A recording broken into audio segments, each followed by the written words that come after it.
ইরানের দক্ষিণ-পূর্বাঞ্চলীয় শহর জাহেদানে একটি আদালত ভবনে সন্ত্রাসী হামলায় অন্তত ৫ জন নিহত এবং আরও ১৩ জন আহত হয়েছেন। দেশটির স্থানীয় গণমাধ্যমে প্রকাশিত খবরে এই তথ্য জানানো হয়েছে।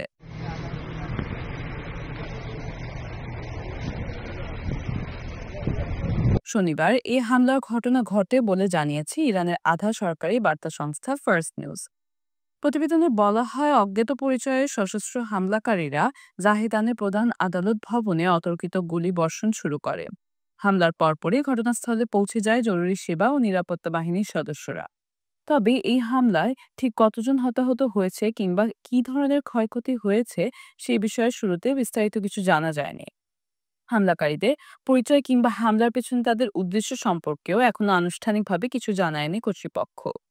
সিস্তান ও বেলুচিস্তান প্রদেশের রাজধানী জাহেদান দীর্ঘদিন ধরেই রাজনৈতিক অস্থিরতা ও বিক্ষিপ্ত সহিংসতার কেন্দ্রবিন্দু হিসেবে পরিচিত। পাকিস্তান ও আফগানিস্তান সীমান্তবর্তী এই অঞ্চলে আগে থেকেই বিভিন্ন সশস্ত্র গোষ্ঠীর তৎপরতা দেখা গেছে। তাই ওই অঞ্চলে এমন হামলার আশঙ্কা দীর্ঘদিন ধরেই ছিল।